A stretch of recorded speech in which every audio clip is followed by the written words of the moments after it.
Hello everyone, I'm Colin Canet. Several weeks ago I did a video on cyanoacrylate glues, or what we call CA glues, and they're the ones where you can put a little bit on one side or the other and they glue together, they bond together really quickly and really hard. And what I found is some interesting information since that last video, so I want to show you some more tips and tricks and some of the details that a lot of you ask questions about.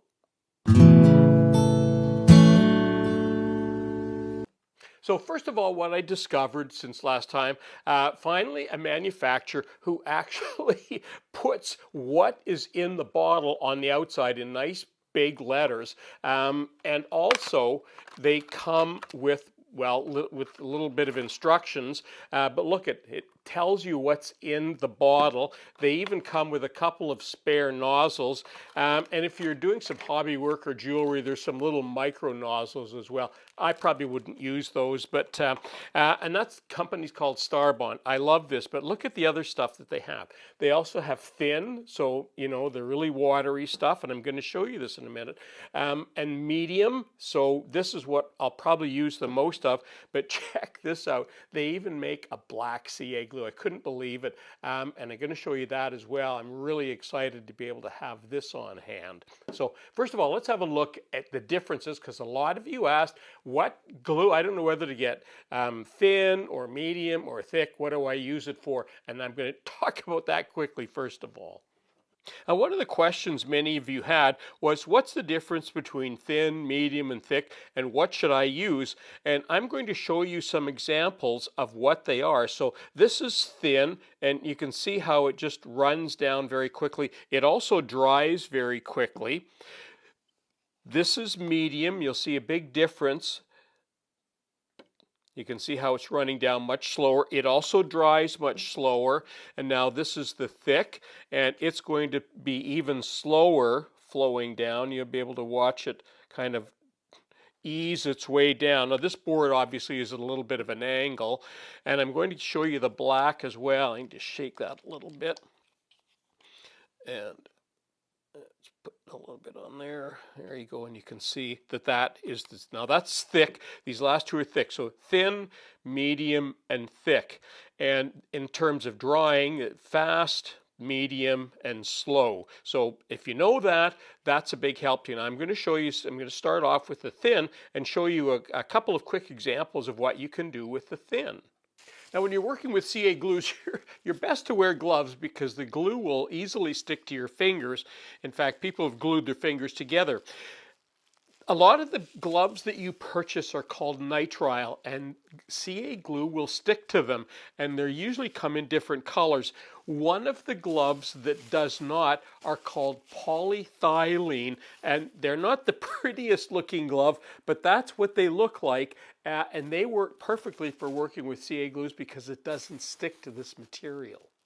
Now, if you're a wood turner, you'll already know how to use this CA glue as a finish. And for example, they use this on pens. And I'm not going to set up my lathe to do this, but I am going to show you how it works. And basically, all they do is put a little bit of CA glue on a rag and just spit it like that. And now that gets coated. Not only does it get coated, it dries almost instantly. So you can put multiple coats on something, and that's how they get a very high finish on things that are turned, especially things like pens and bowls. A very simple, quick way of getting a really nice high gloss finish. And here's another example. In this case, I've got a bowl, but I can do kind of the same thing. And although this is a turned item, you can do the same thing with stationery, with square sided things, and you can see how that's already made a beautiful gloss finish on that, and you can keep putting multiple finishes on that until you get it just absolutely polished and shining like crazy. So that's what the thin CA glues are really good for, that sort of thing. Let's take a minute to look at cracks and knot holes. And you can see that I actually cut a hole in there, a little notch in there, and put some filler in there to show you. Here's what happens over time. All wood gets darker with age, and it doesn't matter what finish you put on. Sometimes the finish makes it go dark, but it just ages and gets darker because of the tannins in the wood. And as it gets darker, whenever you use a filler like this, it might match the wood when there's no finish on it, but later on that finish, and you can see this one's already starting to stand out because it's dried in there now. And as the wood gets dark around it, this is going to stand out, and if it was in a piece of furniture, you'd be able to spot that from across the room. Now here's where the thick CA glue comes in perfect, because it's what we call a gap filler. So I would take some of this and just let it run down into that gap. Now I don't care if this gets darker. In fact, I'm quite happy to have this knot hole get dark, because a dark knot hole is much more natural than a white one. Now just for fun, I've let that CA glue harden on there, and of course we've got the filler right beside there, and I want to show you what you can expect as your wood ages. And that's what's going to happen. And what do you see? What stands out there? What's going to stand out more and more is that white strip in the middle is going to stand out, because your eye is attracted to white. And the dark spots are going to blend in with whatever's there. Now, there still needs to be some more fill need in something like this, but I'm just doing this as an example so you can see what you can expect in the future. Now, another thing that you can do with a medium CA glue now is to make your own filler. In this case, this looks like sawdust, but it's actually pulverized sawdust, so it's you can see that it's very, very, very fine. The other thing that you can use, I've ground up some coffee, and depending on the wood that you're using, this is just ground up coffee beans. Again, it's very, very light. In fact, you could even mix the two of them together. That could be a filler that you would use the medium CA glue with and make your own in a little cup like this. And those of you with sharp eyes will notice that there's a circle here.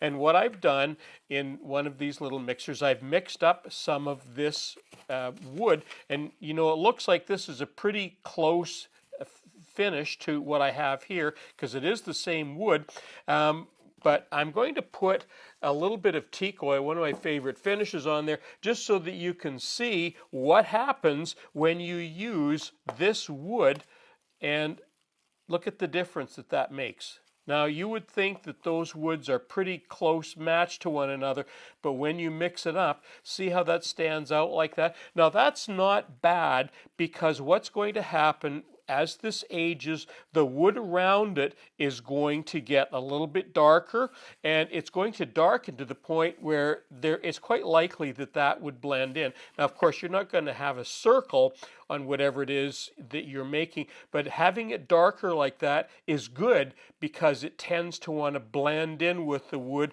As this wood is going to age, all this wood around here is going to get a little bit darker, and eventually it's going to blend in with, maybe that was a knot hole or a crack in there that you mixed your own filler with.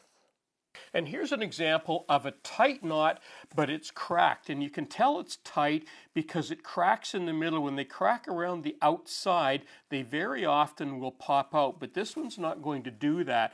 And that's where this one is perfect, a perfect candidate for this dark CA glue. And you can just fill that up. I can see it's running in there, so I might have to do this a couple of times to get that to fill that crack all the way.